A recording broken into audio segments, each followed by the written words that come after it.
Pleasure to welcome you to our conversation this evening. We appreciate you making time for us, and more importantly, we appreciate your engagement with this most important of issues.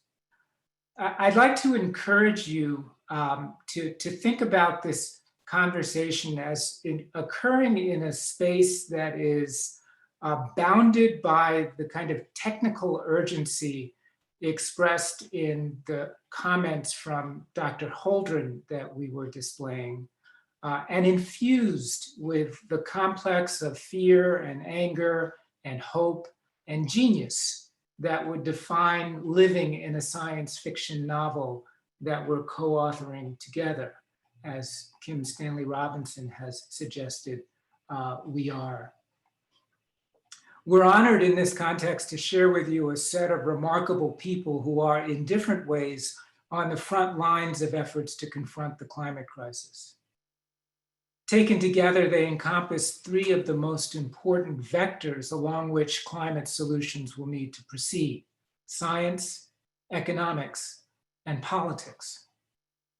We convene this conversation because we're eager to know how they view the challenges and opportunities ahead in the spaces in which they occupy. And we're also eager to better understand how and where the scientific, economic, and political paths forward may collide and may conjoin. After some remarks from Treasurer Kopp, we will engage each of our panelists one-on-one, and then we'll open up into a more freewheeling conversation. And we're eager to bring you into that conversation as well. So please make liberal use of the chat function to pose questions. So we'll begin with a welcome from the Treasurer. And it's really impossible to know where to begin to recite Treasurer Kopp's accomplishments. She's been Treasurer of Maryland since 2002, continuously elected by a joint ballot of the Senate and the House of Delegates. She was, for 27 years before that, a member of the House of Delegates, during which time she won recognition as one of the 10 most effective members of the House, and also served as Deputy Majority Leader and Speaker pro tem. She's long been active in a variety of national, regional, and state organizations and boards, including the National Assessment Governing Board, the Southern Regional Education Board, the National Conference of State Legislatures, the National Commission on State and Local Budget and Finance Procedures, and on and on and on and on. She holds a degree from Wellesley College and a graduate degree in government from the University of Chicago, and she's also received honorary doctorate degrees from Goucher College, Hood College, the University of Maryland at Baltimore, and Towson University. And I could go on like this for much of the rest of the evening, but I won't. But there are two things that I want to share with you about the Treasurer, because I find them actually to be quite relevant to the topic at hand, and they're not as easily discoverable as the other things that I've shared. First, Treasurer Kopp's son, Robert, is an esteemed climate scientist at Rutgers University. And now some of you may have known that, but I suspect that very few of you would know that Treasurer Kopp studied political philosophy at the University of Chicago, and she planned to write her thesis on Bernard Mandeville's The Fable of the Bees. I think that when you put all of this together, you wind up with a person with a unique vantage point from which, and unique tools with which, to grapple with the climate challenge. And we've asked her to honor us by sharing with us some of that grappling. So thank you very much for joining us tonight, Treasurer Kopp. Stuart, it's a pleasure. It was a pleasure to serve with you on the Maryland Climate Change Commission, and it's a great pleasure to see you here at UMCES.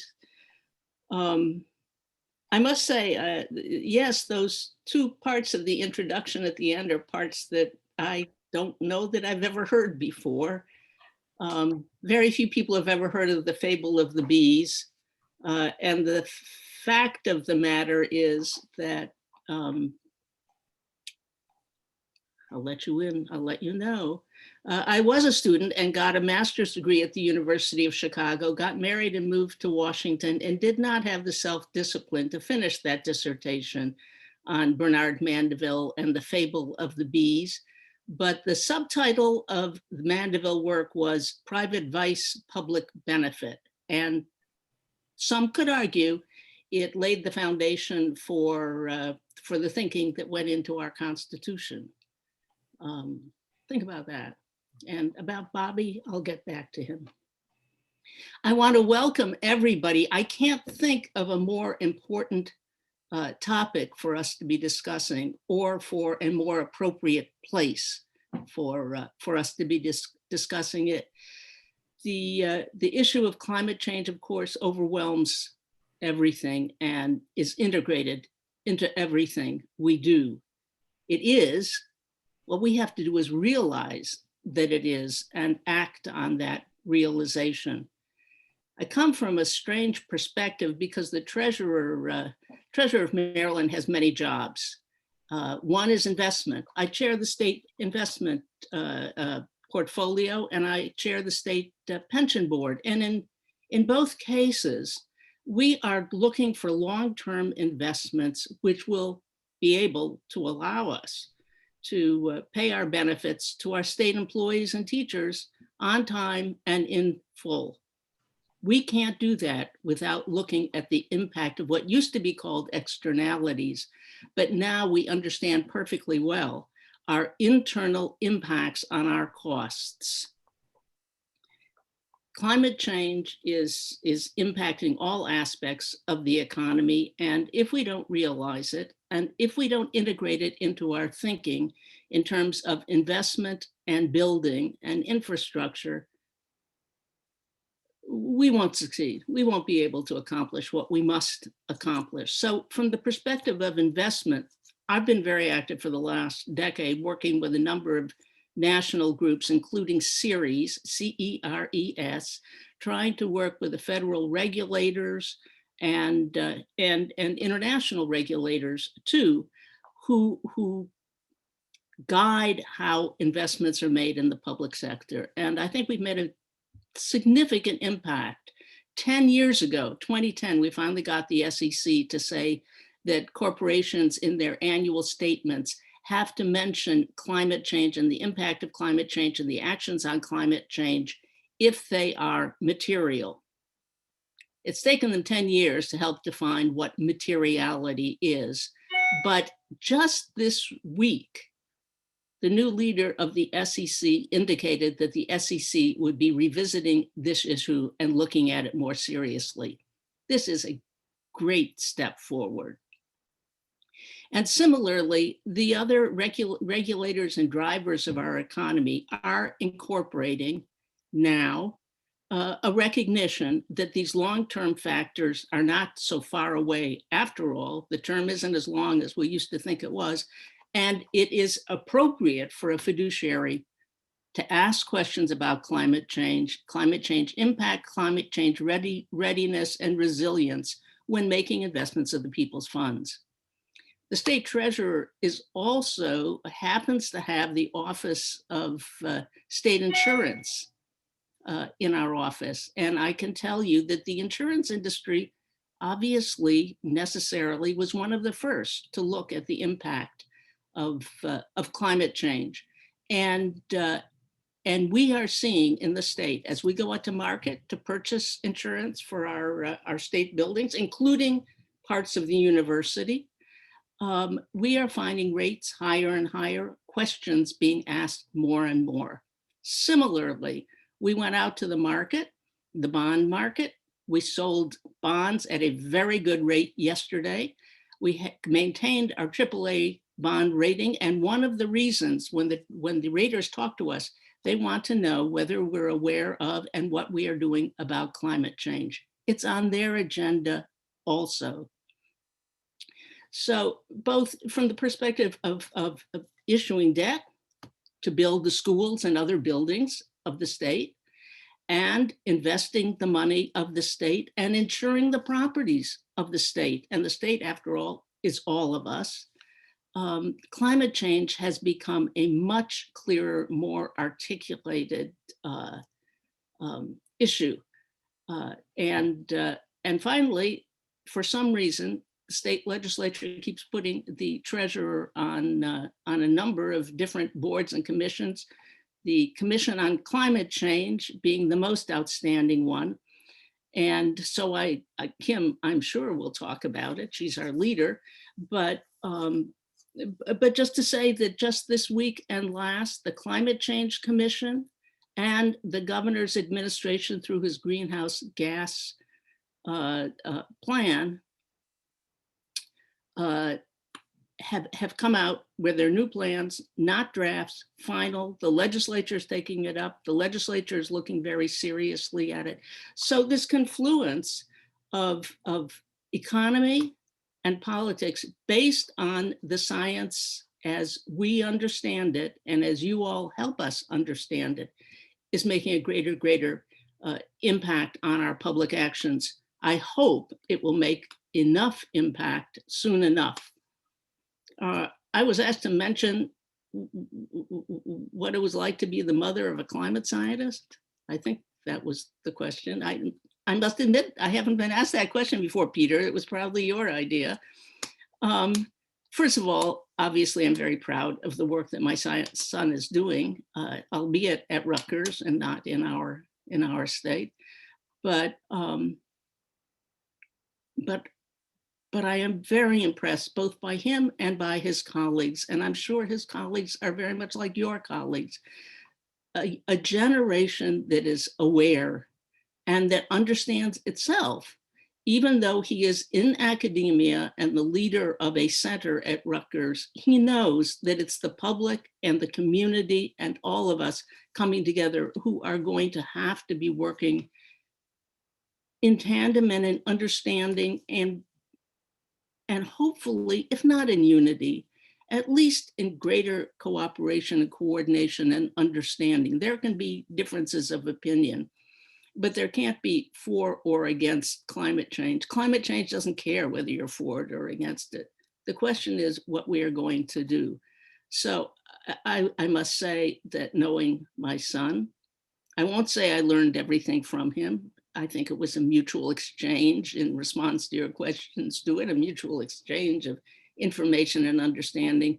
But it does give us hope that that the next generation, thank heavens, is more aware, more sensitive, and more on top of things than we are, than my old generation. Since COVID, I have come to understand I am a member of the oldest generation, and I appreciate it. So there you are.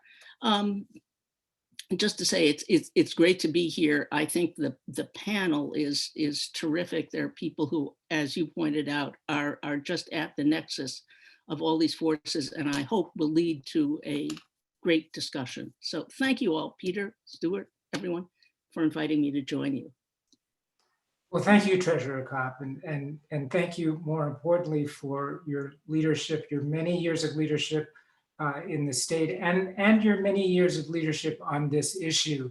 I think you recognize the importance of climate change and the role that could be played from the state treasurer's office far earlier than many in many other states, and that's just another of the many ways in which we're fortunate here in Maryland. So thank you for honoring us this evening.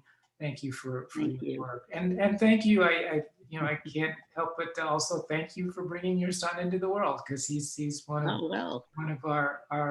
one of the folks that we're counting on as well. He has a very fine sister too. Well, thank you for both of them. Thank you. So with that, let's turn to the science, or at least to the scientists.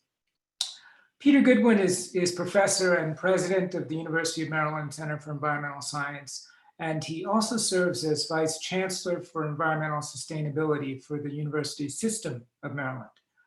As part of UMC's longtime role to advise the state on environmental management, Peter represents us on the governor's Chesapeake Bay Cabinet, the Chesapeake Research Consortium, the Coast Smart Council, and as chair of the Science and Technical Working Group of the Maryland Commission on climate change.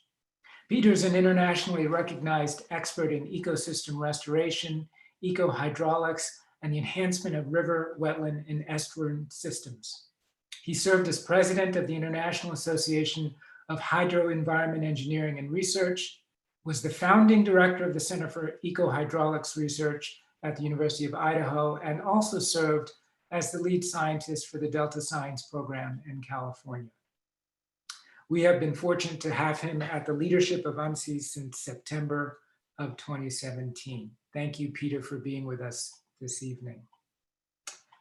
I want to start out by asking Peter about the role that the most important role that you're expecting science to play over the next 5 years in helping to address climate change, both in Maryland as well as in the United States and globally. It may seem to some that we largely know what we need to know to confront climate change, and our challenges are about acting on our knowledge rather than generating new knowledge. And so I'm curious, kind of when you think about the role that science will play moving forward, where is it going to be most important? What's going to provide the most bang for the buck in getting us on a viable decarbonization path? Okay, well, thank you, Stuart, for those kind words and for starting with a little question. So clearly it's an extremely broad challenge, and perhaps just to play off one of Treasurer Kopp's last comments there, that one of the roles that science plays is that helping communicate the severity of the challenge that we're facing. And as Treasurer Kopp mentioned, time is of the essence. And if we look at just some of these consequences, last week, the NOAA Centers for Environmental Information released their update of the $1 billion climate or weather disasters in the United States. And it was updated through 2020. I would encourage everyone to take a look at that website because the findings are disturbing. The number of events that have been rising steadily since 1980, and 2020 set a new record of 22 events in 1 year. That included 1 drought, 13 severe storms, 7 tropical cyclones, as well as the Western wildfires. And the cost to the US since 1980 is almost $2 trillion. And these curves are just showing an exponential trend. And of course, there's many less visible chronic changes which we're experiencing. Here in Maryland, we're dealing with your heat islands, the increase in extreme heat days that our cities are experiencing and the consequences to health. The effects of salinity intrusion, the effect on coastal farmers, coastal erosion, and nuisance flooding. So all of these issues are coming together, and I think it's the responsibility of the science community to be able to communicate that extremely clearly and in a way that is understandable. And we are now in this era of uncertainty and in an era where we cannot look back at the historic record. So to help inform the Climate Change Commission and other people entrusted with managing this incredibly complex and convoluted problem, science needs to help lay out that.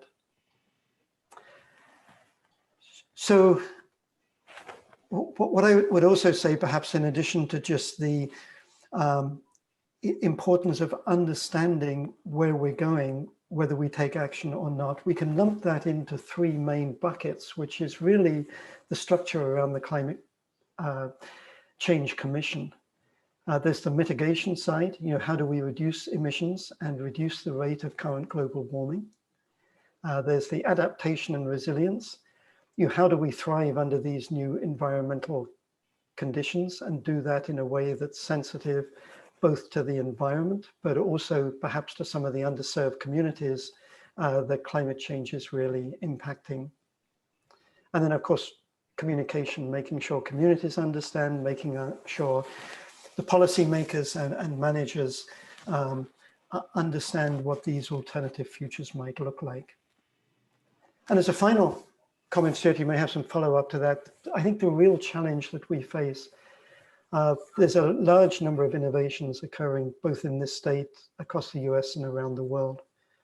But the single biggest challenge which we face is how do we take some of these technologies, these actions we can take that are shown to be effective, and how do we scale that up to the level where we can really begin to make an impact at the global level? So I'll stop there, Stuart, and see if you'd like to focus in on some of those particular aspects of science. Mm-hmm. Well, I think what I'd like to do is take a step down from the global level to the state level and talk a little bit about the role of science here in Maryland as we grapple with the challenge here. And in that regard, I think your role as the chair of the Science and Technical Working Group on the Climate Change Commission, I think gives you a particularly valuable vantage point from which to think about how science is helping to inform and mobilize our efforts. So the Science and Technical Working Group on the Commission has identified a number of priorities for the Climate Change Commission in the 2020 annual report. And these are areas in which the working group is expecting that it may be especially helpful in strengthening Maryland's climate planning and programs. And I was wondering if you could talk a little bit about those areas, why they're important, or some of them, why they're important, what the working group will be doing to tackle them, and how you're hoping your work will inform the state's climate planning and programs moving forward. And I think that will, one of the areas that is identified in the report is technical innovation. So it can connect to your last comment there as well. It was, Stuart, first of all, I think it's perhaps important to recognize, because this isn't universal across the US and around the world, but I think Maryland's commitment to science-informed policy and management runs very deep. And you see that in the quality of agency scientists, the quality of the NGOs that function in this state, and of course across academia. And just the fact that the Science and Technology Working Group exists, to be responsive to the requests of the Commission or requests of the agency scientists that are tasked with creating an effective plan, I think is unique. And then it's also just worth mentioning, you mentioned UMCES, to have an institution that was established in its founding mission to provide the predictive ecology, the science to inform the state around the recovery of Chesapeake Bay and management of natural resources is really very far-sighted. And so with that, we have this culture of very close connections between these big questions, the issues that were highlighted in the Greenhouse Reduction Act plan that came out last Friday. And I think for those, I would certainly encourage people to look at that report. It's far-sighted, 50% reduction by 2030. And it shows there's actions which we can take to achieve that goal, but we can make those progress and get to net zero with new advances and technology. So maybe we could just touch on a few of the tasks which we're taking on this year. One of the examples that this state has very deep expertise in is what's known as blue carbon. And here we need to define blue carbon as particularly the intertidal, tidal wetland areas in the coastal area, not the blue carbon as it's sometimes referred to in the oceans. And in the UN reports which were developed that classified tidal wetland creation or restoration as an approved method of carbon sequestration, we have 3 members working in this state that were part of that group of 12. So the Smithsonian, College Park, and within our agencies at DNR. So the beauty of blue carbon is we're facing sea level rise. We have one of the fastest relative sea level rise rates in the country, if not the world. And we're losing extensive land. We have beautiful homes that are challenged by sea level rise. We have nuisance flooding occurring. And of course, when we get hit by the next severe hurricane, we're going to be more vulnerable than we were in the 1980s. So the beauty of blue carbon, if we can enhance on our experience of Poplar Island, which was really a landmark case on how you create tidal wetlands. And if we can do that in a way that will sequester carbon over time, that's not only meeting our greenhouse gas reduction goals, but it's also increasing coastal resilience and ensuring that some of our tidal wetlands are sustained well into the future for the ecological value, the aesthetic value, and many other good reasons. So we're trying to pull all of that together to develop a strategy. Just a couple of other things that it's worth mentioning. Folks may wonder, if you look at our work plan for this year, why would Maryland be interested in ocean acidification? And the answer to that, of course, is the oceans are very connected to the estuaries in Chesapeake Bay. And if we see even small increases in the acidity of the bay, there's several important ramifications to that. It can influence the food web. It can affect the efficiency of, for example, oysters to create their shells. And so the state, again, is being very proactive in understanding this rate of change, what can be done to diminish it, how would the actions that are taken to deal with acidification support other state priorities, such as nutrient reduction in Chesapeake Bay. So bringing together those scientists and others to support DNR and the Department of Planning around those issues are going to be just a couple of the ongoing priorities. And you mentioned technology. And again, one of the challenges we see with technology, or indeed planting trees, how can that be done in such a way that supports the native ecology on the scale of, say, the 5 million trees which are hoped to be planted? And for technology, we know the technologies are out there. If we look at Elizabeth North's work, creating or coral reefs, enhancing the production of coral reefs, the research of Matt Gray, looking at very innovative ways to use biological 3D printing to create substrate for oysters, which also has a big factor in carbon. But in these technologies right now, we can do it. But how do we do that in a cost-effective way that can then be scaled up to shoreline protection along Chesapeake Bay? How can that be scaled up to not just make an impact on our carbon inventory and the greenhouse gas inventory for Maryland, but what's that contribution nationally and globally? And so as some of the work of the Science and Technical Working Group will involve identifying technologies that have the potential to be scaled up, that the state may, for example, choose to invest in or help others to invest in?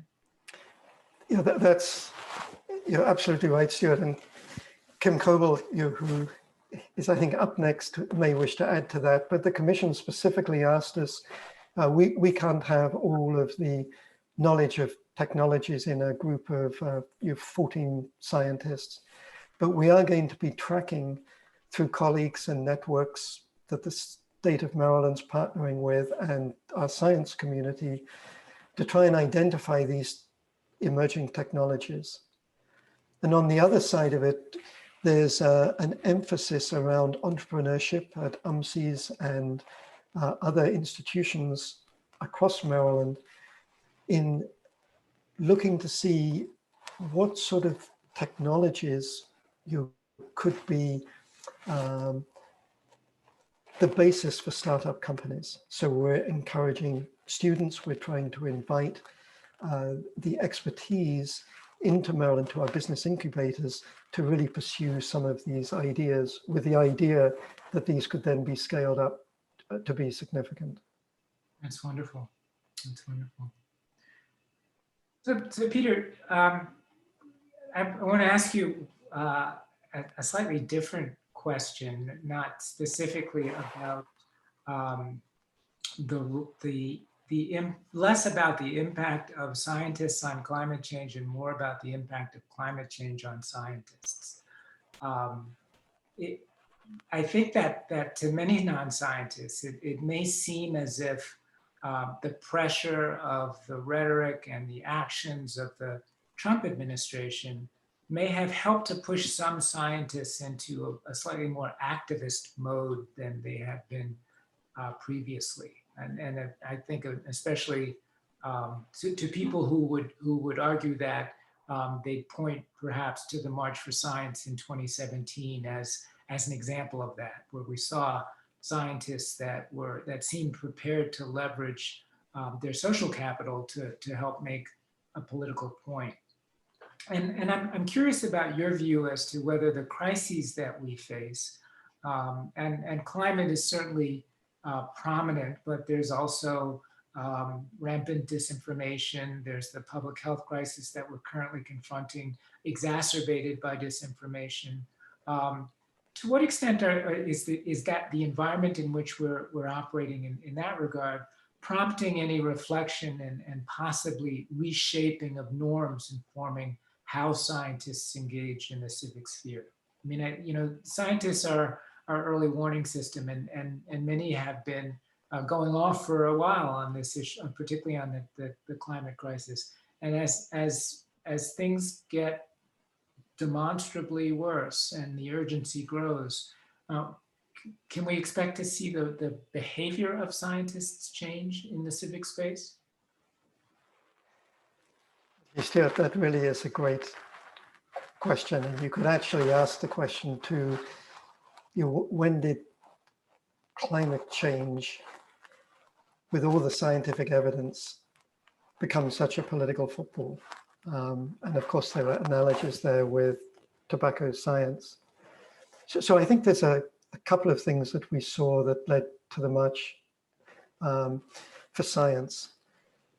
And of course, in UMCES, we're a little different because it's our mission. It's what we do to interact with communities, with policymakers and managers. But what I would say from my past is it's not, you don't often have that platform in an institution. You can go out and you speak your mind. You can work through professional associations. You may be asked to sit on a science board that creates that link. But it really wasn't part of the science. I think what we've seen in the last decade, whether it's through NSF, certainly at UMCES, we've been doing it for decades, but training scientists in two ways. One, you have to have the willingness to put yourself on the line to go out and communicate your science. It takes time. It takes you away from research. But giving that, it's a responsibility. The community should know what's happening, whether it's about their health, whether it's about their environment, whether it's your factors that could affect their well-being. And I think what the March for Science was really a culmination that there had just been a frustration about the sidelining of science or the misrepresentation of science.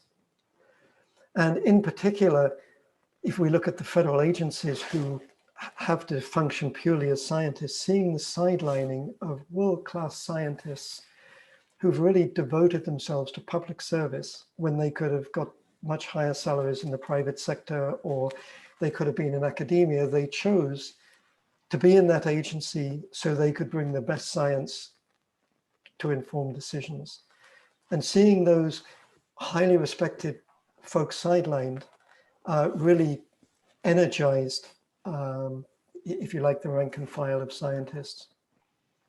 But I do think, so we're seeing that, we're seeing much better training of scientists on how to communicate. I think we're seeing a much greater interest in scientists to get involved as a civic responsibility. But I think as scientists, we also have a responsibility that we view UMCs as being the honest broker of science information. And sometimes people like what the science says, sometimes they don't. But our first and foremost responsibility is to put out scientific truth as the scientific evidence at the time represents. That does not mean we turn to a secretary or a director and say, or a company and say, this is what you do. Because the actual action you take at the end of the day has a value judgment in there. If you're doing a restoration project, do you do action A that benefits this species? Or do you take action B that has a more emphasis for perhaps another endangered species? So there's a value judgment that has to come into that the scientists cannot dive into. All we can do is articulate clearly the alternative futures depending on the management action. And the opinion, whether it's whatever that issue is, we have to stop where the science finishes. And I think certainly at UMCs, if we look at Mike Wilberg, he is a master at that. His opinion is asked the whole time on oysters, but he will stop where the scientific evidence finishes, whatever his personal opinion is. So we need to draw that line. Yes, in summary, absolutely we need to have more scientists engaged in the civic sphere, but also we have to respect how far the science, evidence, data and information and synthesis will tell us towards leading to a solution. Thank you, Peter. We're going to turn now to Liz Burdock. Liz is the CEO and president of the Business Network for Offshore Wind, which is dedicated to building the US offshore wind supply chain. Prior to joining the network, she managed Partnership for Advancing Technology in Housing, a White House initiative, and also the Chesapeake Crescent, a regional initiative aimed at growing a green economy in Virginia, Maryland, and the District of Columbia. I've known Liz for almost 10 years, and I know that she has an unparalleled talent for convening and coordinating diverse stakeholders to develop sound solutions that facilitate the implementation of clean energy in the United States. I was in fact fortunate enough to be around and to be paying attention when the Business Network formed in 2012. And so I'm in a position to marvel at how it's grown and flourished under Liz's leadership. So Liz, thank you so much for being here with us this evening. Thank you, Stuart. It is truly a pleasure to be here with you and with everyone on this call tonight. It's such an important topic, and you are always being modest about, you knew me when I could barely spell the words offshore wind, and had the vision Stuart's being very kind, but Stuart had the vision to give us our seed funding way back in 2012. So I'm here because of you, Stuart, so thank you very much. Well, so now that you've gotten that small piece of it out of the way, tell us a little bit about the Business Network and kind of what its genesis was and how it's grown and what it does now. Sure. So as I said, we were created in 2012. We were this ad hoc group of businesses, Maryland businesses, that were put together really to advocate for the Maryland Offshore Wind Energy Act. As you all may recall from a really long time ago, that it was introduced in 2011. It didn't pass the first time it was introduced, and one of the reasons why was because the economic benefits of offshore wind weren't clearly stated within that policy debate. So the Business Network was formed to talk about the economic opportunities of creating an offshore wind market in the state of Maryland and having a project. And once the bill passed in 2013, we formed as a C3 nonprofit focused on education and partnering to create the offshore wind market and the supply chain. I'm really proud to say that we have grown to a national organization and we have international reach now. And I point that out because you can't look at the US offshore wind market in isolation. Offshore wind is part of a larger global industry. And we now have over 300 international and domestic members, and we are actually the largest nonprofit in the world solely focused on offshore wind, and we're based right here in Maryland. Since the time that we were walking the halls in Annapolis and convening meetings and other events where we were bringing businesses, academics, and government together, hence our name, the network. That's really what we do. We convene people together in a B2B, B2G way. We've developed some really, really cool products. One of the products that we've created is something called Supply Connect, which is an electronic database for companies to just advertise their products and services in the offshore wind industry so that they can find clients and partners. So that really helps with the matchmaking, and it really does help build out the local supply chain. We've also created trainings now. We have Offshore Wind 101, which it explains the fundamentals of an offshore wind project. It's for everyone, not just for businesses, it's for citizens. I gave it to my parents and they loved it. They're 75 years old and they really finally understood what offshore wind was. So it's a great training that we have created for the public. And then we have something specifically for businesses and entrepreneurs actually, which is called Foundation to Blade. It's a more in-depth training that helps companies and those entrepreneurs really understand an offshore wind project lifecycle, the contracting process, and where they can fit into the supply chain. And we hope it spurs ideas for innovation because we need new innovative ideas to help continue to lower the cost of offshore wind. So that's another training that we developed. And then we have this really cool product called the Offshore Wind Dashboard, where it's an electronic dashboard where we are tracking the 17 US offshore wind projects that are under development, and has all the technical details, size of turbines, how big the export cable is going to be, what vessels they're using, and it details the supplier contracts as well. And I'm really excited to say that we now have over 400 supplier contracts within the US offshore wind market. So that's local companies getting business out of offshore wind. So that's really great. And then we also track all those state and government policies, federal government policies that are supporting the growth of the market in that dashboard as well. So those are some of the cool things that we have going on since you and I have seen each other. Mm-hmm. And you also have a pretty big annual convention, don't you? We do. We have the largest conference in North America on offshore wind. It's called the International Offshore Wind Partnering Forum, where we bring Europe to the US, and also a lot of domestic companies come together, and again in that network environment to help create those partnerships that we need for more expertise and capacity in our local supply chain.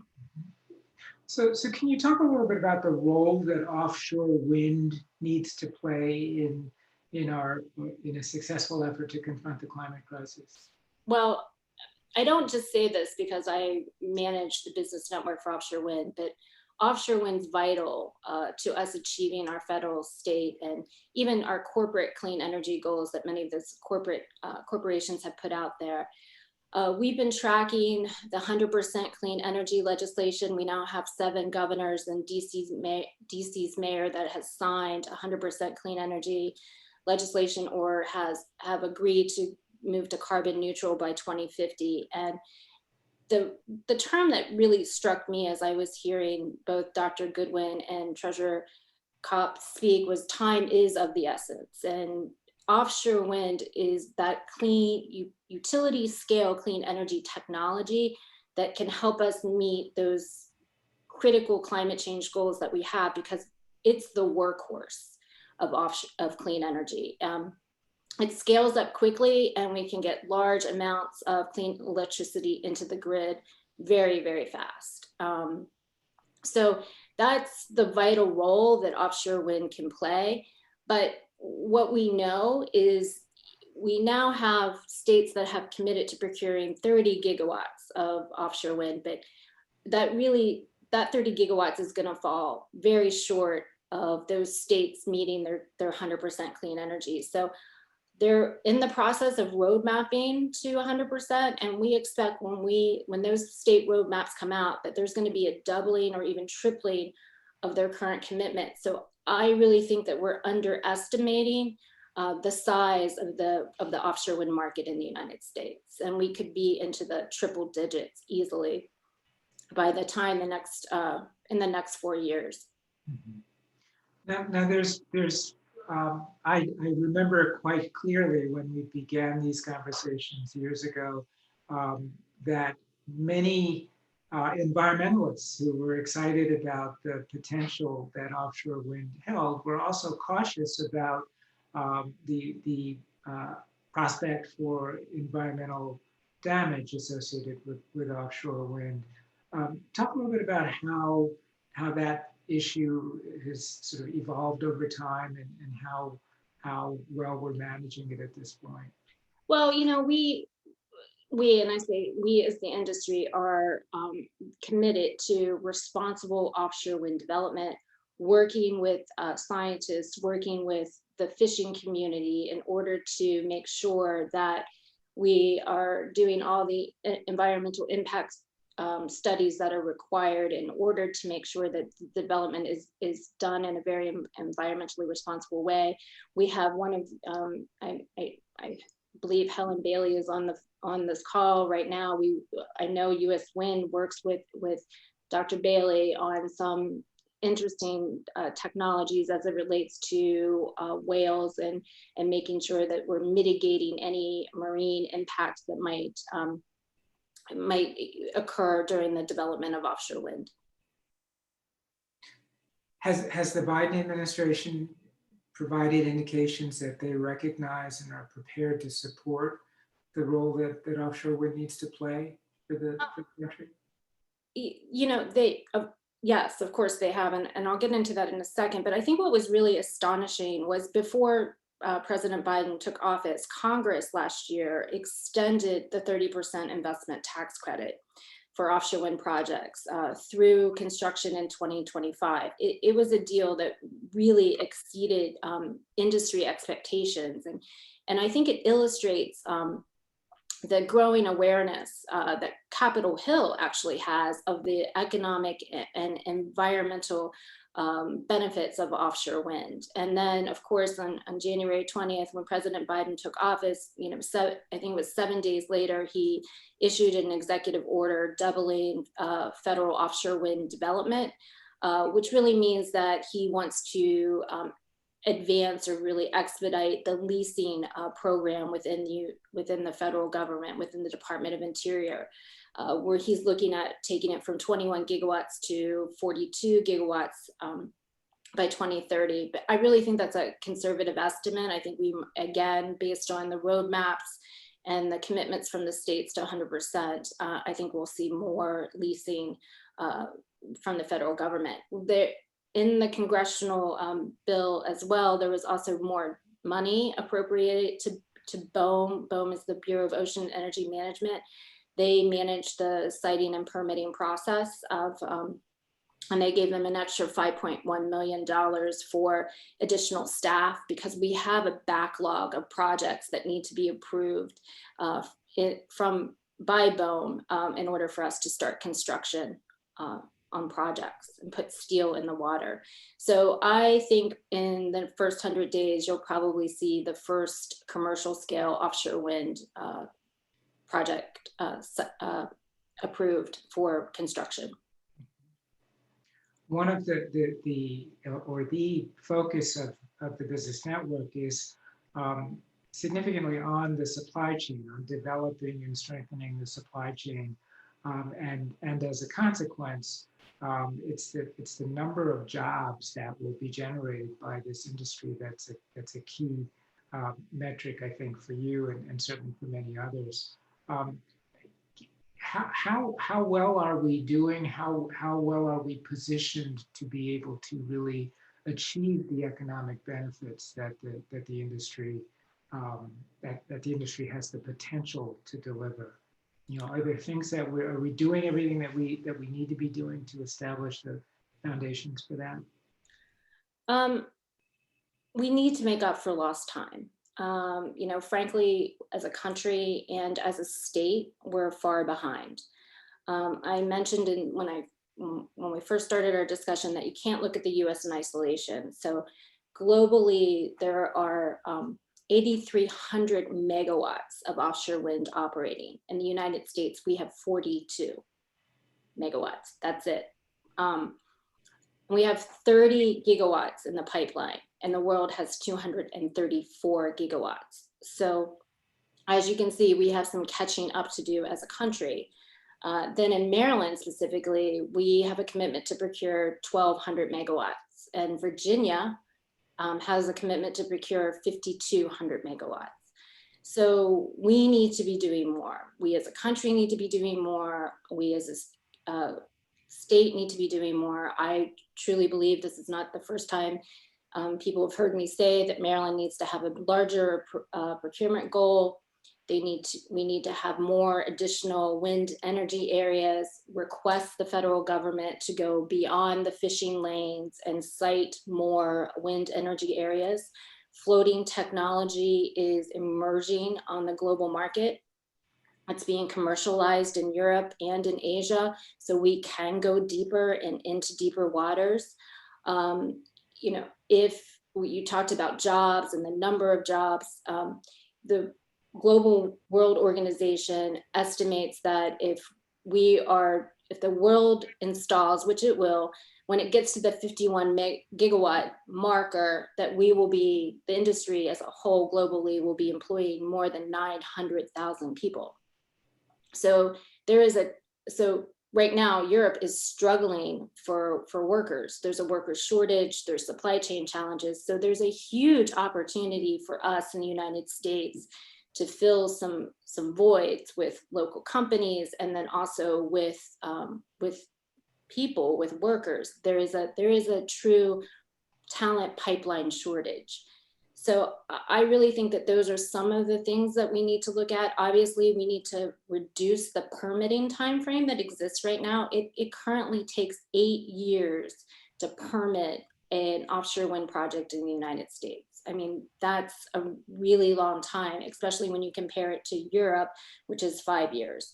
So we need to reduce that permitting timeframe. I think that there are some innovations that we can do in order to make that happen, using technology such as lots of different big data technology to really help crunch some of those numbers and reduce some of the permitting timeframe. I think having the staff, having the Biden administration in office and having additional staff will really help.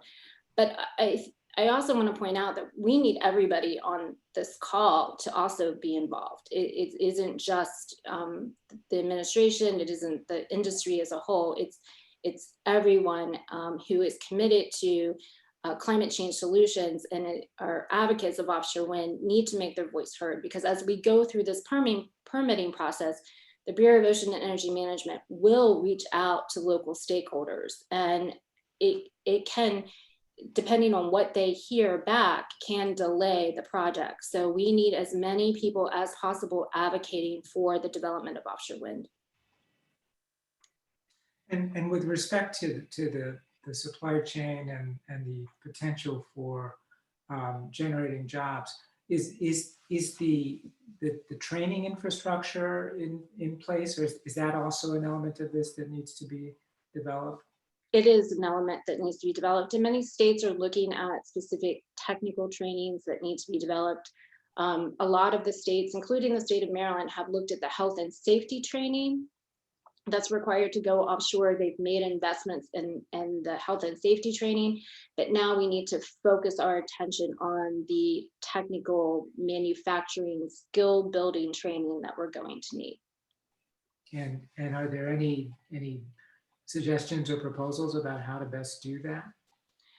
Well, I really think that one of the programs that the state of Maryland has, and one that has been taken, it was actually taken to Rhode Island, is the EARN grant program here in the state of Maryland, where working with industry, developing trainings that are needed, and then making sure that there are placement for workers once they go through the training, I think is really key. And that was something, as I just said, was taken to Rhode Island. And the reason why I mentioned that is because Governor Raimondo is now the Secretary of the Department of Commerce.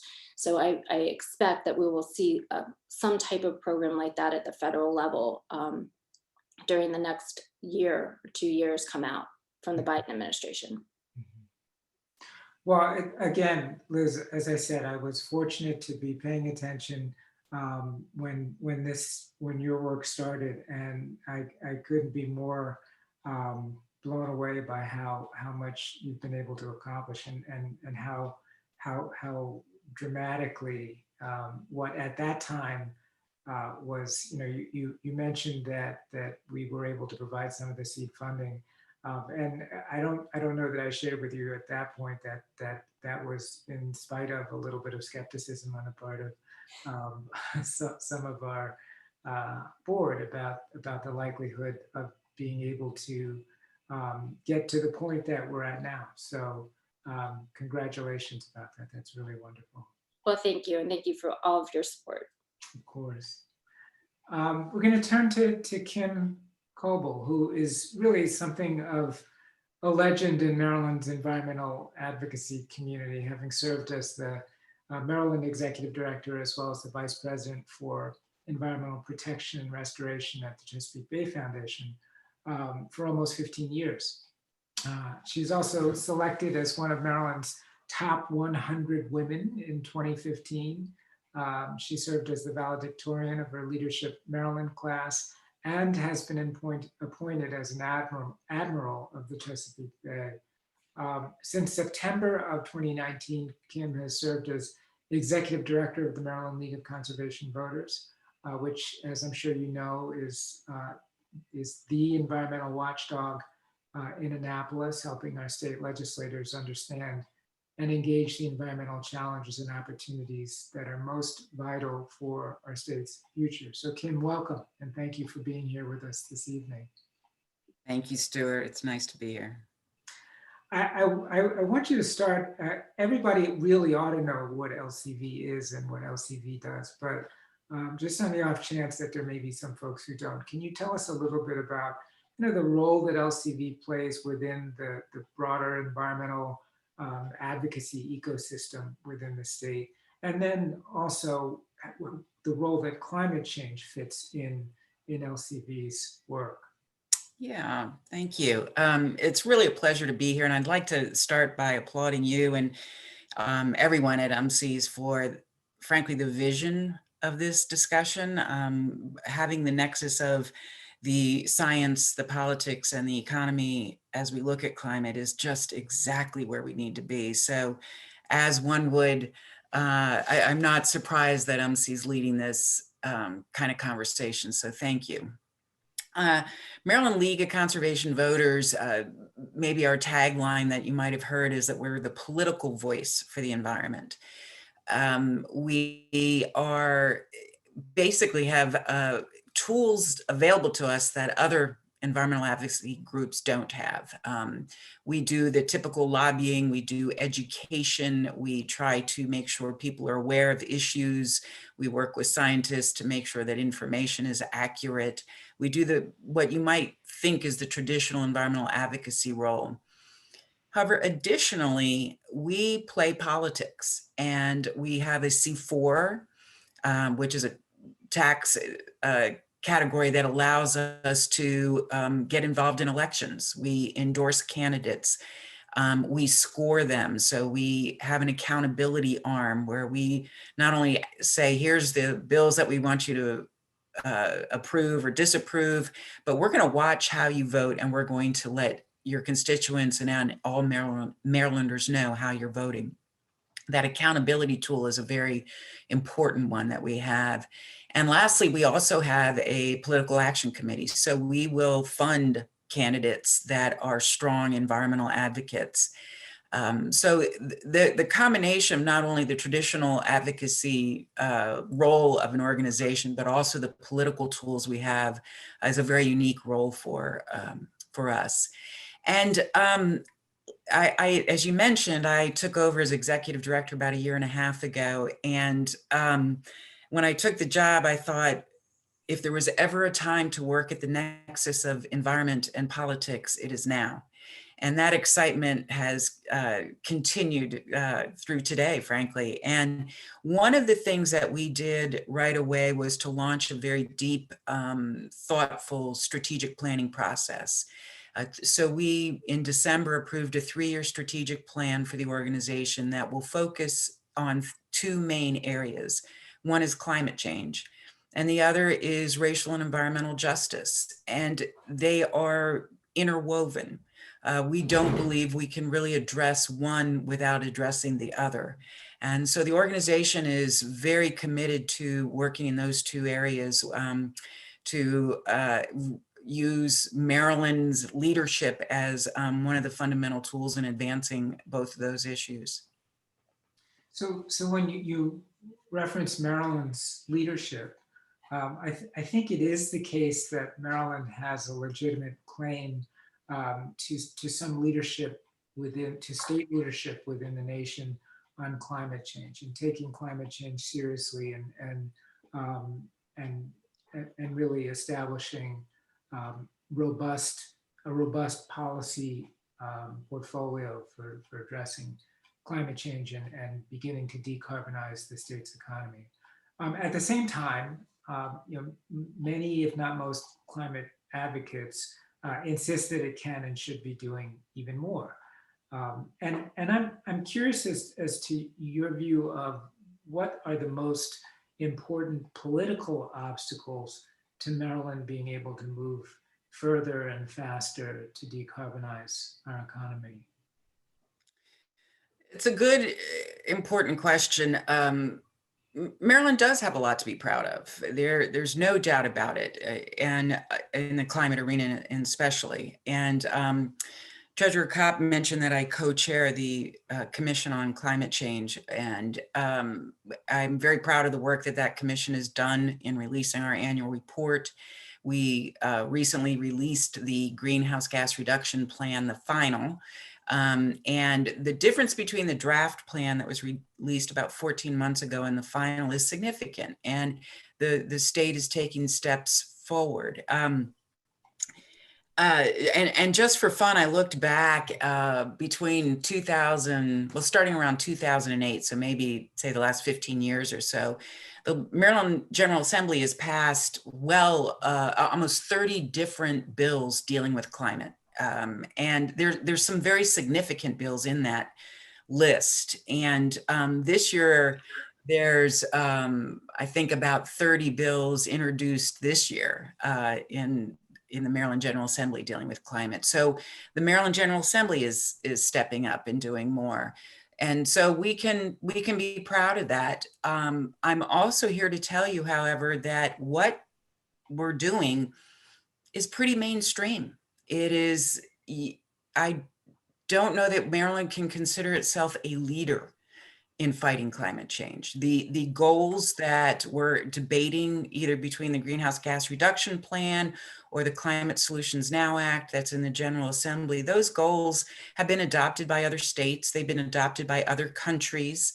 They have been, corporations are adopting similar kind of commitments. So that's great, but it's not shattering records. The actions that are being debated are good and important, but again, the state is not in a leadership role. I mean, Virginia has passed some stronger initiatives than Maryland, which frankly is kind of unheard of when it comes to the environment. So yeah, so there's a lot to be proud of, but given the severity of the situation, and I think everybody has spoken to that, the urgency of the situation, I personally really believe the state has to step up in a far more meaningful and aggressive way. So the hurdles to that, why hasn't that happened? I'm actually going to hang it on one word, and that's leadership. And it's the leadership that says this is more important than anything else. In addressing climate, we cannot move forward without addressing communities that are impacted by climate change, including frontline communities, communities of color in many cases, low wealth communities, and additionally, job sectors that are being phased out or transitioned. Let's help them. We can't not move forward, but we can't leave these impacted communities behind. And so I think that visionary leadership and priority of the fight is not where it needs to be. And just in a very small example of this, but I think it's pretty illustrative. There's a little bill that's in this year that calls for an Office of Climate Change in the governor's office. And if you look at what the Biden administration has done, where they not only have an international climate czar of type, they have a national one as well. And the state is taking climate change very seriously, but to have somebody that is reporting and has access directly to the governor is the kind of priority setting that has to happen. That's where change really occurs. And so that's a bill that we actually very much support. And we're calling, going back to your original question, one of the things that we are really emphasizing for the 2022 election is anybody that is looking for an endorsement from the Maryland League of Conservation Voters has to be a climate leader. That is a fundamental step. And what that looks like and what that feels like is the bar is going to be pretty high. So yeah, I've got a lot of work to do. Are you seeing there to be the level of engagement and awareness and understanding and commitment within the population, within the citizenry, and how, certainly that there's the idea that we need more robust leadership is almost always going to be the case, and is almost always going to be a significant challenge. Do we have the citizen pressure, the citizen focus that we need in order to help get that stronger leadership? Right. Yeah. I mean, I guess maybe in some ways the answer to that is no, because we're not getting the leadership level that we need. On the other hand, I think this is an area for some optimism. Treasurer Kopp mentioned this, but unfortunately, young people have never known a world without climate change impacts. They have no recollection of such a world. So it is a very real problem for them. And they are speaking up and organizing in ways that is pretty inspiring. And other indications of hope, frankly, I really believe actually that the market is seeming to respond to this issue. Everybody from Larry Fink at Blackwater to small little mom and pop retail places are showing, taking actions to reduce the impact, to make better procurement decisions, to make better decisions about setting an example. This is again where the state can step up, and we're pushing to get the state fleet to be a zero emission vehicle fleet. And why are we pushing that? That should be an initiative that is embraced at the high levels to make it happen. We are seeing improvements or the number of cars, EV cars that are being purchased is going up, and there's more demand for the infrastructure for those charging stations. That's encouraging. But if the, looking for a yes, no answer, I'd say no, we need more action out of people to really make sure that our elected officials understand the urgency of this. It's really, really interesting, and I think really laudable that that the two priorities that LCV has identified, climate change and environmental and racial justice. It hasn't always been the case that those two areas of focus have been able to be combined and in so comfortably, so effectively. Was that a relatively easy decision to make, and is it a decision that has been accepted, embraced by your constituency, and what does that decision mean in terms of the advocacy work and the relationships between different kinds of advocacy organizations and communities? It was not easy, but I will tell you, as one of a process that I'm very, very proud to be a part of.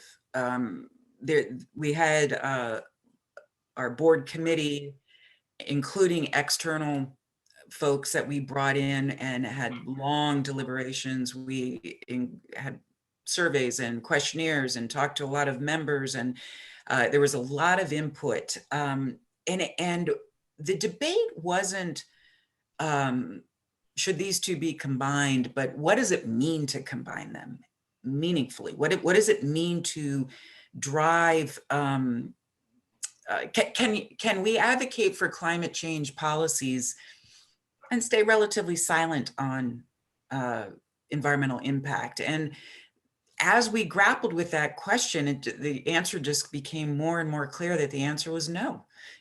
There's just no way to really address the climate crisis without looking at the impact of the climate crisis. And that impact disproportionately falls on low wealth communities and communities of color. And there's just clear data that shows that.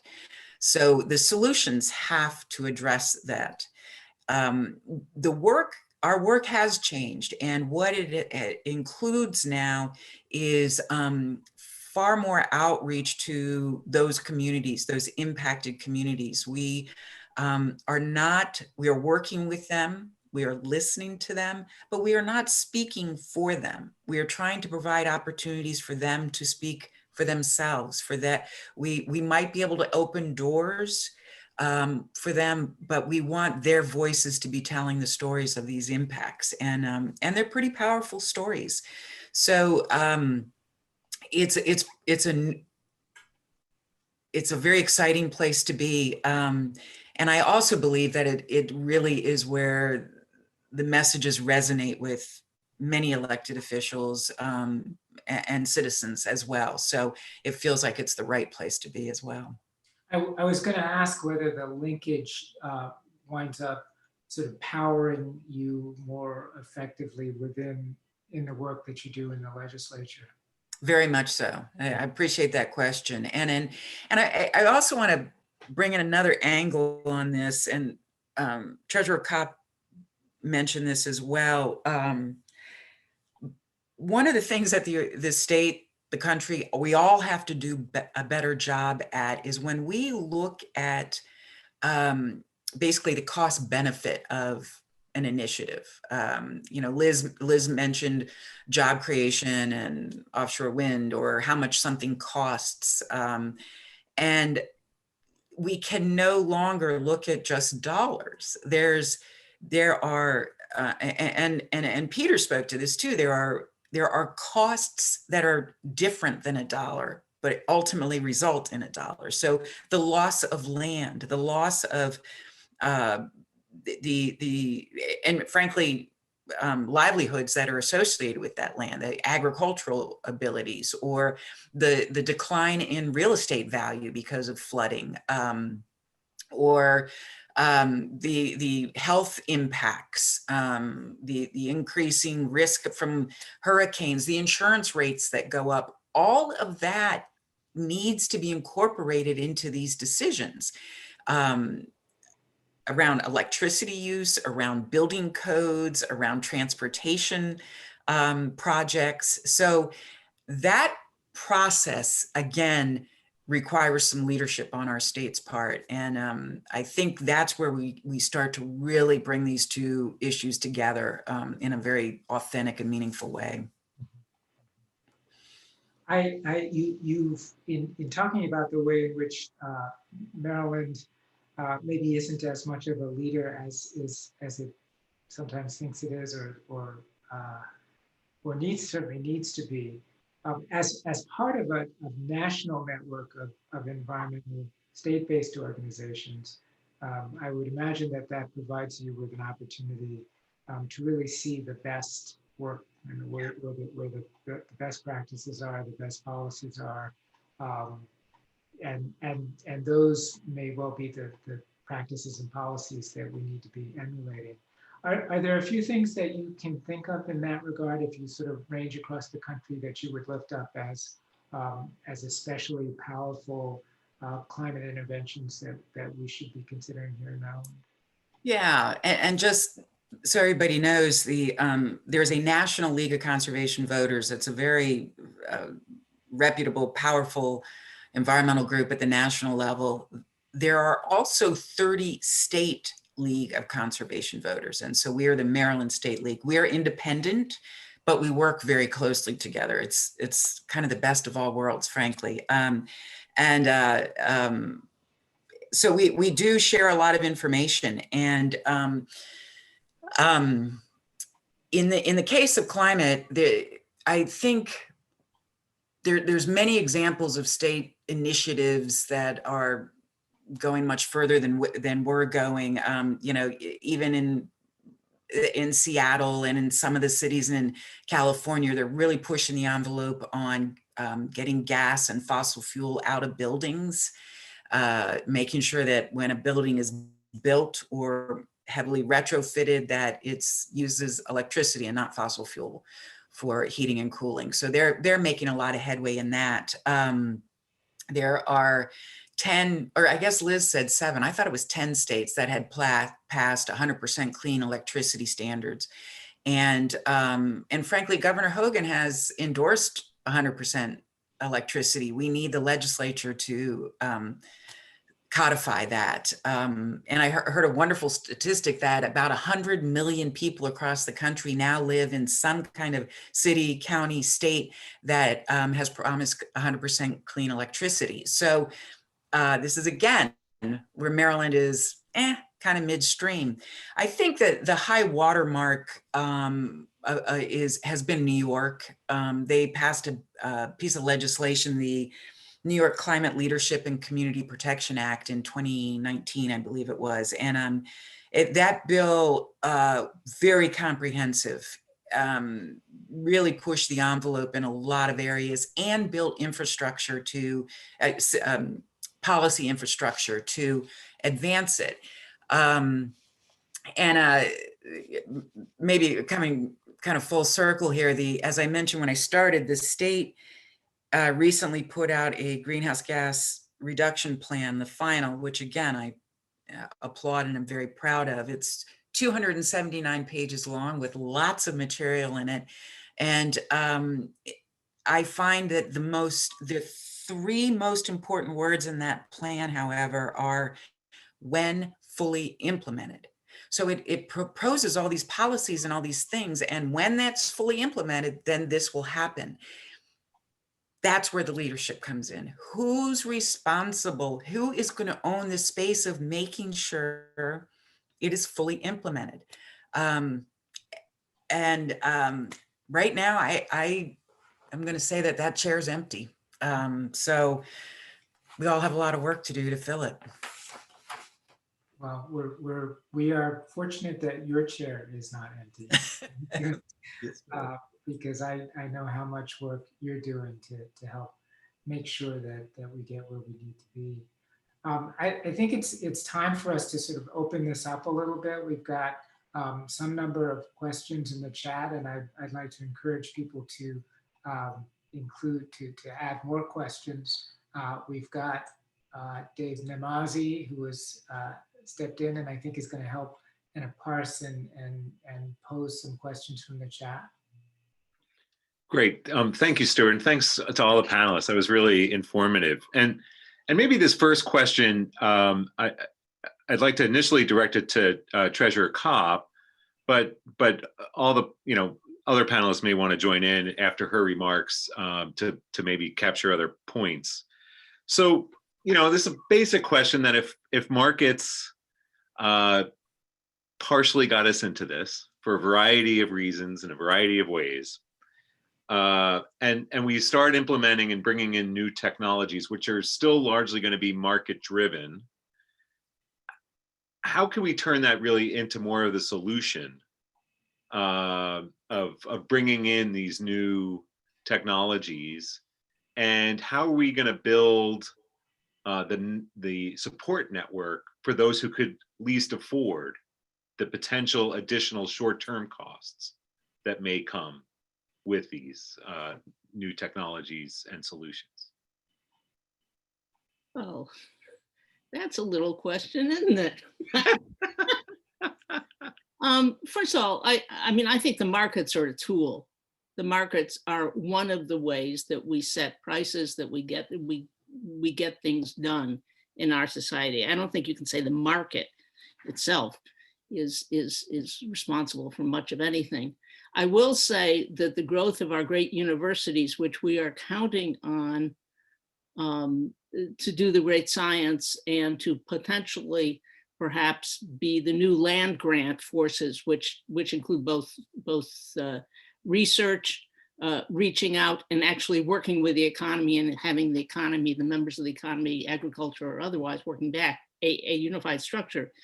They came about, the modern university, in large part because of government action, not because of a market, but because of decisions made at the end of World War II of the direction in which our academia would go. So I think a combination of the government, which is all of us, some people call it a command economy, I wouldn't call it that at all, and the market. And I think that the fact that the major corporations, I think Kim, it was mentioned Blackwater, I think it's BlackRock. Blackwater is the spy guys, I think. Not nice. But they understand for their long-term economic benefit, they have to start looking at these things. Similarly, we have to invest for our long-term economic benefit. And I guess the bottom line, I would say, is the synergy between the market, but the market will give indicators and public decisions, both regulatory and undergirding and financing. I think the government sort of tends the garden, and the private sector that wants to grow the plants puts in the seed. It depends on the area that you're talking about, on the sort of investment that's needed, the sort of solution that is required. Was that as large and amorphous as the question? Yeah, no, thank you. And other panelists want to join in? Kim or Liz or Peter? If not, so Treasurer Kopp, you covered it very well. I don't think I did. I think it was a great question, but not. Well, and I would say I rounded this out from several questions of the panelists themselves. So, and maybe I'll pose this to Kim and Liz. this next question about, and maybe Kim, you could go first, about how do you build really the network of voters Mm. that are going to bring in the leaders that are going to handle this big question? Mhm. And then maybe if you could cover that from a Maryland perspective, and Liz, I'm sure you're thinking about this not only nationally but globally as well. How do you bring in those leaders and support what they're doing? But it does take voters to start this off. So can you speak to that? Yeah, Ed, that's a really good question. And, I think November was extremely insightful for all of us because the power of the voter, if that wasn't evidence of the power of the vote, I don't know what is.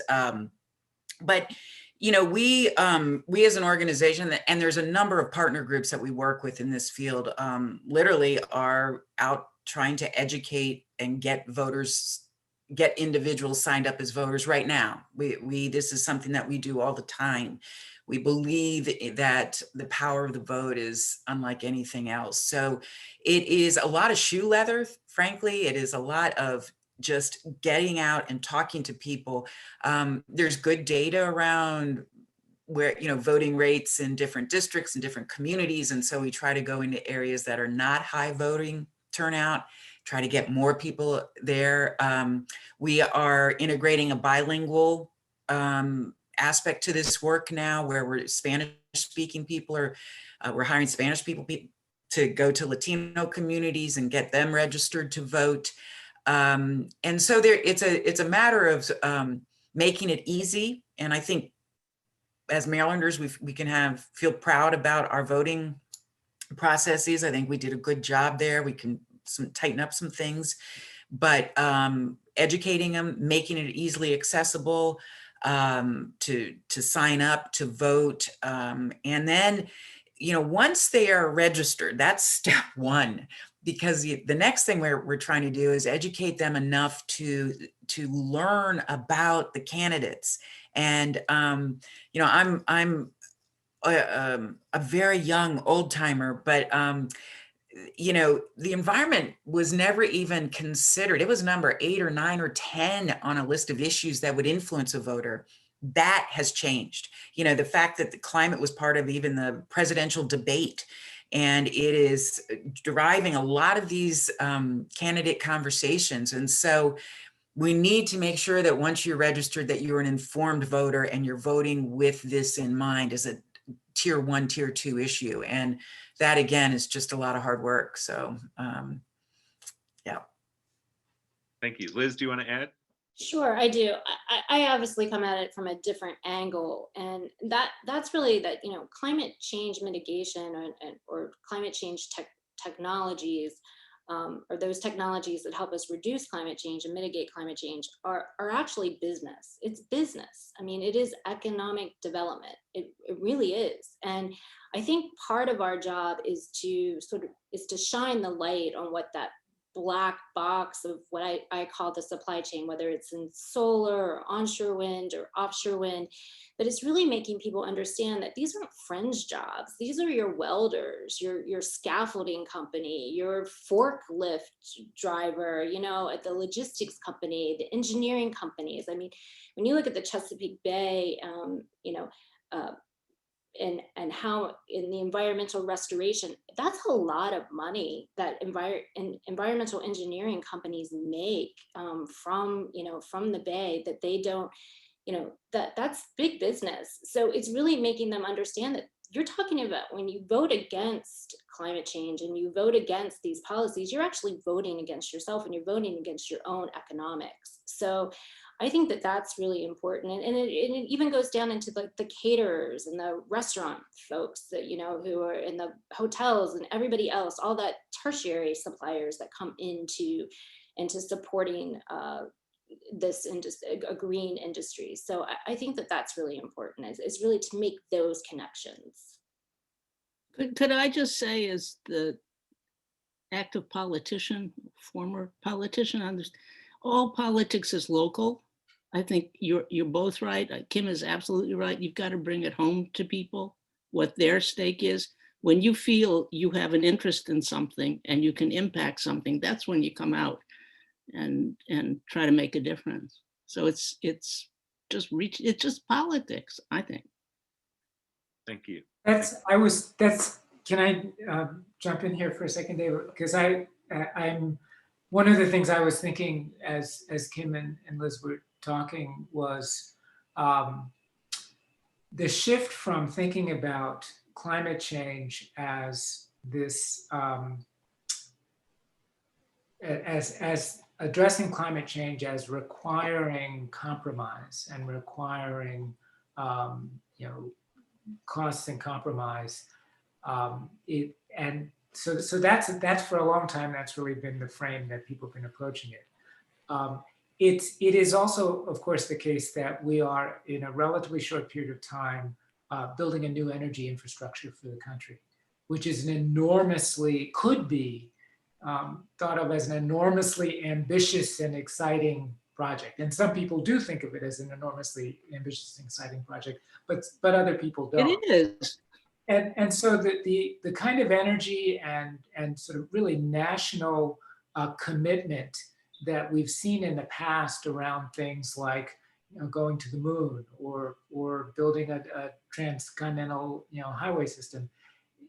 I wonder if any of you see the potential for that kind of energy being targeted at developing around this enormous project that we have in front of us, which is to reconfigure our energy system in a decade.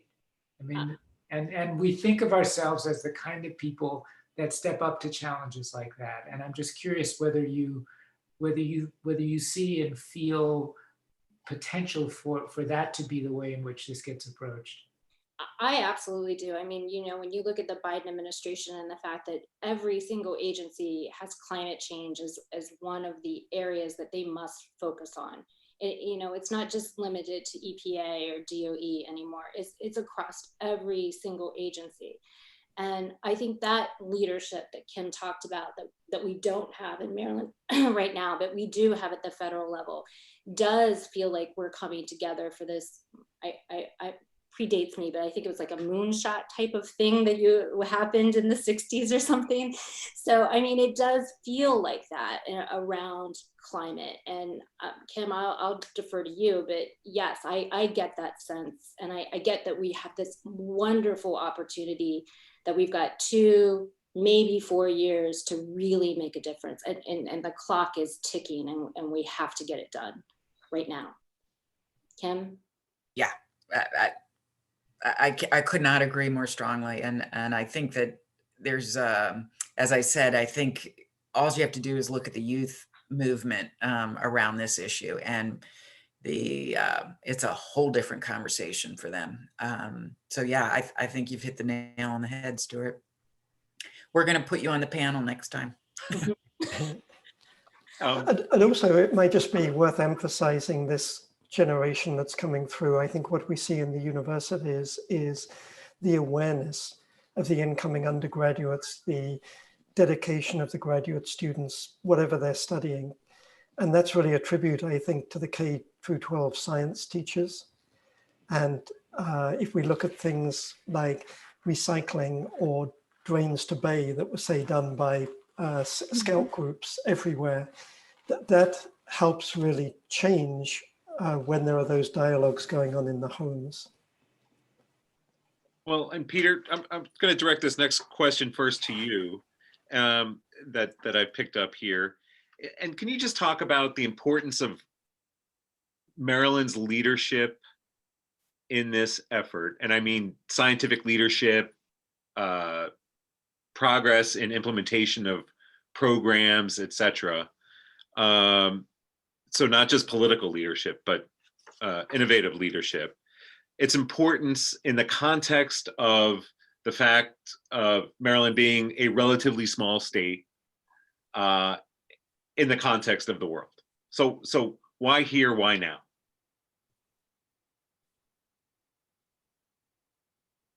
Okay, Dave, well, that's a great question. And I think traditionally, yes, we're a small state. But at the same time, as a state, I think we do punch way above our weight. For those of you who saw the report that came out last week, the fact that we are one of just a handful of states that have 2 universities with more than $1 billion of research expenditure a year in a population that's you're what, a tenth the size of California, it is truly remarkable. So I think one is there's been a long commitment to higher education and research in particular. Secondly, why I think Maryland can play a leadership role in this particular space is 2 things. One, we're small enough that people really know each other with the discussions, whereas if you're in a bigger state, that very quickly becomes a challenge. But also it's important to recognize this is being done in a bipartisan way. And we look at Governor Hogan's very strong statements to the National Governors Association last year. We see the commitment of his appointees. And then we see this very, very strong stance by your state legislature to really encourage us to think more visionary and to go further. So I think the fact that all of these factors come together in a state, we truly have the ability to build on the success of the Chesapeake Bay recovery and take on these very big challenges. Our agencies are geared up to do it. The General Assembly understands the magnitude of these issues. It has to go beyond one election cycle.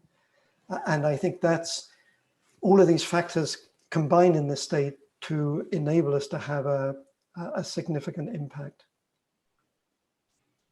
Great. And again, to bring it home, Dave, I mean, Maryland taking action will not mitigate climate change, but we do have to adapt to it, and we do have to be resilient. That's here, that's us. We're not changing the world in that regard unless we do it really the right way, and others can follow us.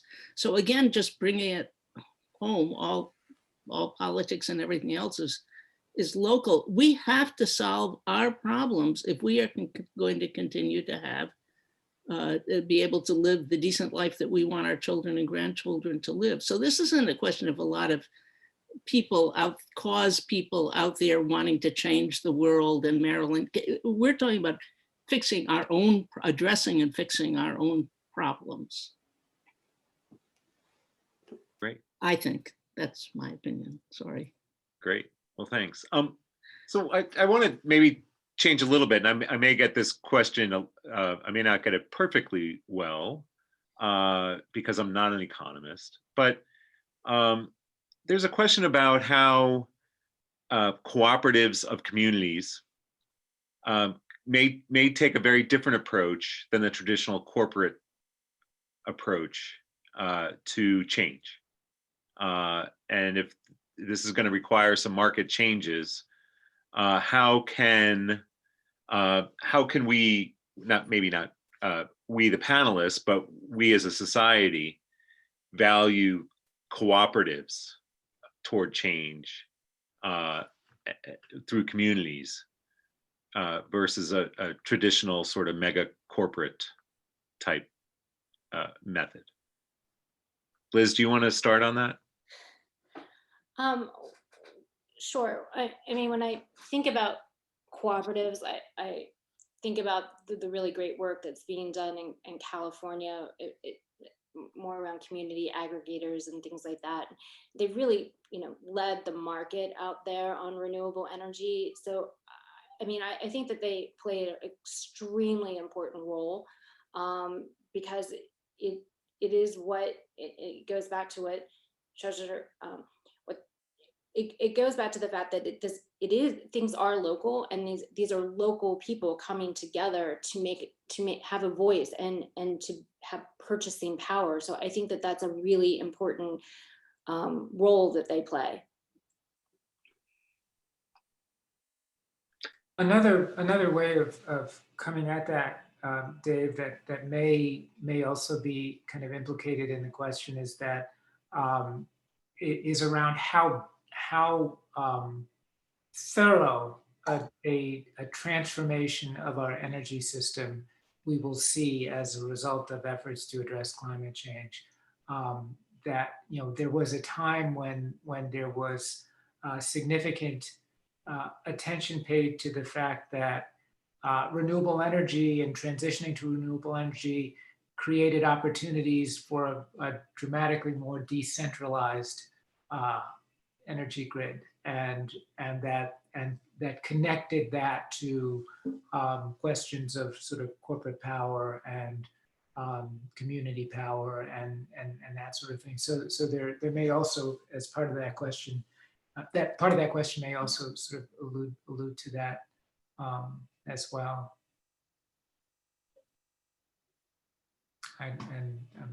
That's it. So Stuart, I see that we're kind of coming up to the wrap up time, and I don't want to hold people back from either their dinners or their nighttime stories with their kids. So I'll pass it back to you.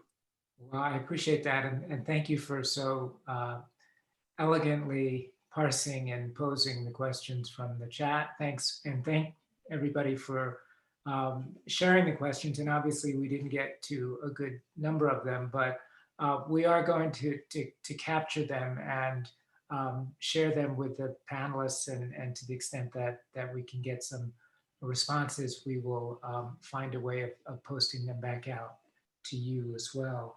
I really want to thank everyone for participating in this. First and foremost to Kim and Liz and Treasurer Kopp and Peter.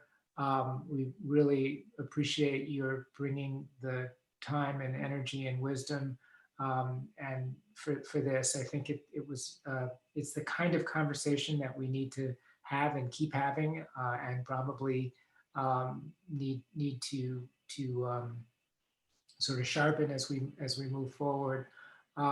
Thanks also, of course, to everyone who joined us. We really appreciate it, as we know there are other things that you could be doing with your time in the evening, and like everybody else, you probably spent most of the rest of your day on Zoom. So we appreciate your willingness to spend a little bit more, few more Zoom hours with us here tonight. And you know, we're really committed to the idea that there's that the challenges in front of us are so severe and so important that we need to do everything we can, not only with our scientific work to help better understand and better address them, but also using the platform that we have to communicate and to help others to communicate, because it is going to be the way in which we are able to synchronize the science and the economics and the politics and the humanity to get us out of the situations, to be able to kind of collectively co-author a science fiction novel with a happy ending. So again, thanks everybody, and we will see you the next time. Thank you, Stuart. Thanks. Thank you. Bye-bye. Bye.